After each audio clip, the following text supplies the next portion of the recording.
This is the Audi Quattro S1 E2. And no, it's not just a car, it's not even just a rally car. This thing is a barely contained apocalypse on wheels. A violent turbocharged middle finger to physics, logic and common sense. Built at the height of rallying's most unhinged era, Group B. The S1 E2 was Audi's final and most deranged attempt to tame the forests, gravel and snow. And by tame, I mean obliterate. This is what happens when engineers are told, go mad, and then actually do it. Now, under the bonnet, or wherever Audi decided to stuff things, is a 2.1-litre inline-5 engine with a turbo the size of a small country.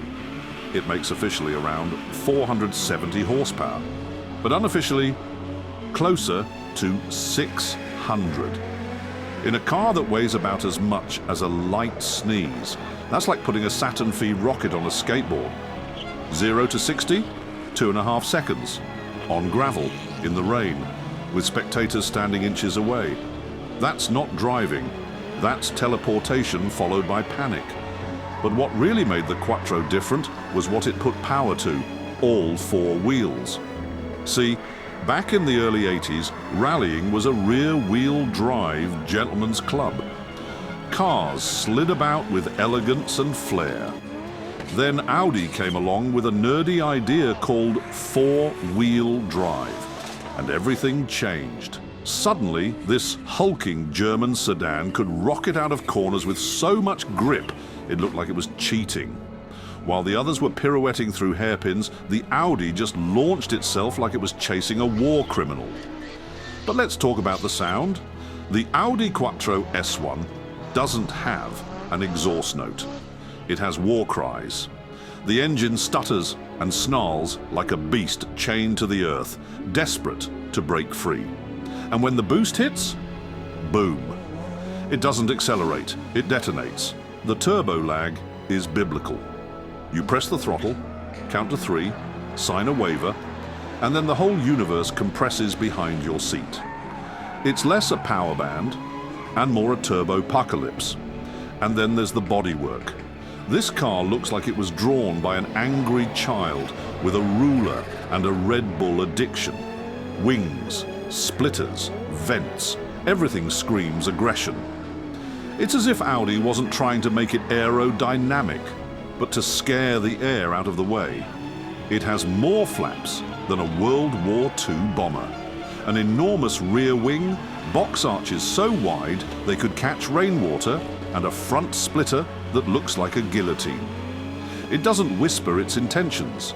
It shows up, kicks in the door, and starts screaming in German. Inside, it's exactly what you'd expect.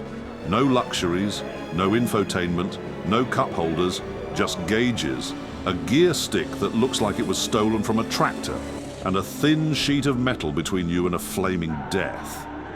Everything in here is about purpose, and that purpose is terror. Driving it is like wrestling a rabid dog on a bungee cord. It's not refined, it's not balanced, it's not even particularly forgiving.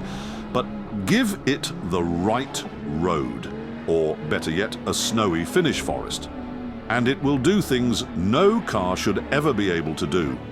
There's video footage of Walter Röhrl, rallying god, part-time lunatic, absolutely hurling this thing up Pikes Peak in 1987. The car is airborne. Constantly, he's going sideways at 100 miles per hour while waving at death with one hand and shifting gears with the other. It's not a race. It's a gladiator match. And the crowd, they loved it. Thousands lined the stages, stood inches away from the flying madness just to catch a glimpse. Because the Quattro wasn't just fast, it was theatre. But here's the twist. The S1 E2 wasn't a car built to last. It was built to win now, explode later. Group B cars were so fast, so dangerous, that they were eventually banned. Spectators were getting hit, drivers were dying, and the cars, especially this one, were just too much. By 1986, Group B was dead. Audi withdrew the Quattro S1 E2, and just like that, the madness ended. No more 600 horsepower rally monsters launching through villages at warp speed. And yet, here we are, almost 40 years later, still talking about it. Because no other car has left such a terrifying, glorious skid mark on the pages of history. The Quattro S1 E2 wasn't the fastest car ever made. It wasn't the prettiest. It wasn't even the most successful. But it was, without question, the most terrifying. A car so wild, it forced an entire sport to rethink its existence.